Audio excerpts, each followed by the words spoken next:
Vowel diagram. In the previous section, we learned that there are about 15 vowel phonemes in Standard American English.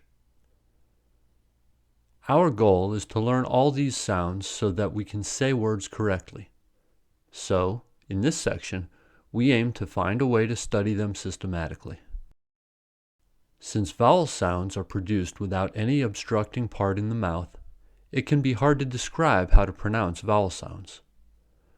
Some methods suggested are the shape of the mouth and the distance between the lips. These methods are limited, however, since they do not explain what is really going on inside of the mouth.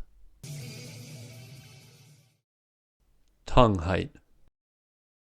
To describe the production of vowel sounds systematically, linguists employ two measures: the height of the tongue and the originating location of the sound in the mouth.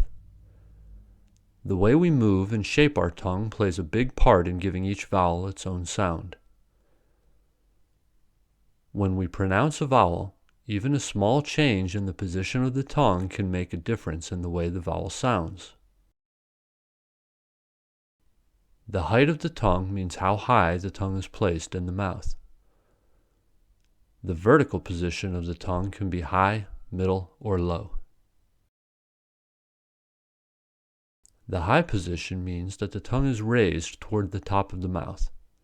Mechanically speaking, to raise the tongue, the lips will have to be close to each other. Vowels that are produced high are E, I, U, and U. We call these four vowels high vowels. The middle position is where the tongue is placed in the middle of the mouth. The lips are a little apart from each other. Vowels that are produced in the middle, called middle vowels, are E, and O. Also occurring in the middle are E and O, which are the beginning sounds of diphthongs A and O. E and E are pronounced in proximity, but E occurs a little higher than E, so E is viewed as a high-medium vowel and E as low-medium vowel. Likewise, O and O occur in proximity, but O occurs higher than O, so O is high-medium vowel and O is a low-medium vowel. The low position of the tongue means that the tongue is farther down. To do this, the jaw should open wide. Low vowels are A and Ah.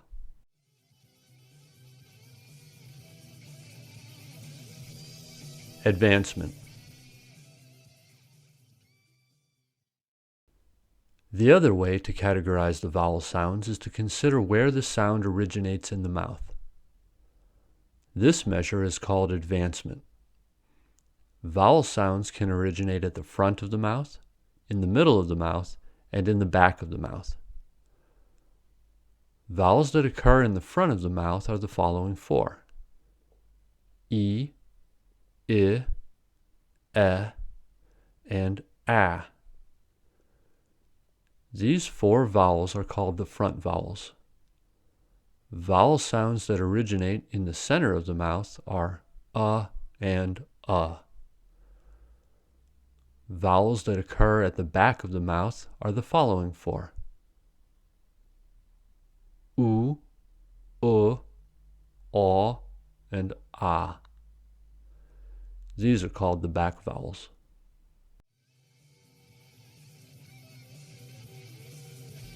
Vowel diagram. Now that we classified vowels based on the tongue height and advancement, we can create the vowel diagram, where the x-coordinate is the advancement and the y-coordinate is the tongue height. Vowels that are high and front are E and I. Compared with E, I is lower and less frontal. is a middle front vowel, and a is a low front vowel. U and are high back vowels.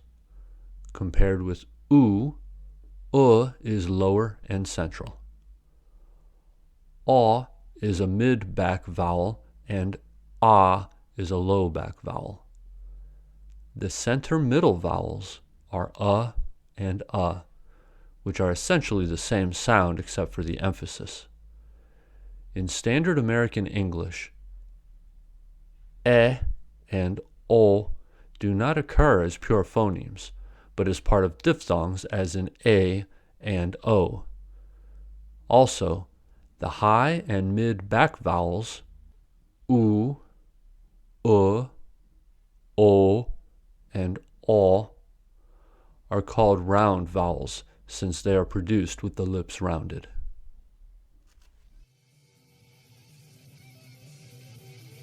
Tenseness. The vowel diagram provides us with a rough idea of how vowels should sound, but it does not help us pronounce them precisely since some vowels share the same coordinate points. E and I, for example, are high and front vowels. Since they are produced in close proximity, these two vowels can be hard to distinguish and thus hard to pronounce correctly for us non-native English speakers. So we need a way to distinguish them. Linguists distinguish E and I by the tenseness. To say E, we need to make the muscles in the vocal tract work hard. The lips are pulled back and the tongue is tense. But when we say I, the vocal tract is relaxed. So for example, beat and bit, peach and pitch are contrasted by the vowel sounds being tense in the first words but lax in the second.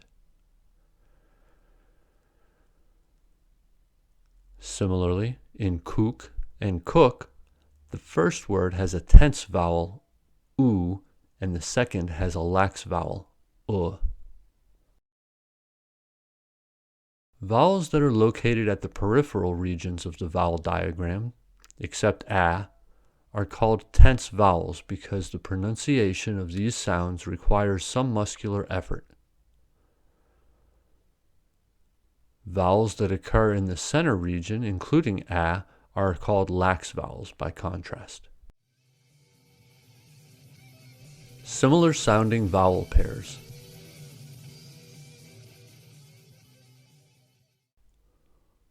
Vowels that are near each other in the vowel diagram are produced with tongue positions that are close to each other and thus sound similar. In other words, vowels that occur in proximity can be more difficult to differentiate than those that are farther apart in the vowel diagram. For this reason, we first learn individual vowels and then compare vowels in close proximity. Among the 10 pure vowels, E, I, a, U, O, the proximal vowel pairs are these: E and I, and a, U and O and and We'll learn these vowel pairs. In particular, to differentiate the proximal vowels, we will use the minimal pair technique. A minimal pair is a pair of words that differ in a single phoneme. Minimal pairs are often used to demonstrate that two sounds, or phones, are two separate phonemes in the language. For example, we can demonstrate that s and z contrast in English by adducing minimal pairs such as bus and buzz. Since the only difference in these words is the s versus z, we can conclude that they belong to distinct phonemes.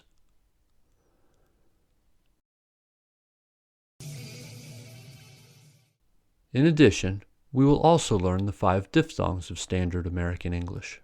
They are a, I, oi, ow, and o. The diphthongs can be divided into 2 groups based on the final vowel sound, I or U. Those ending with I are a, I, and oi. And those that end with U are ow and o.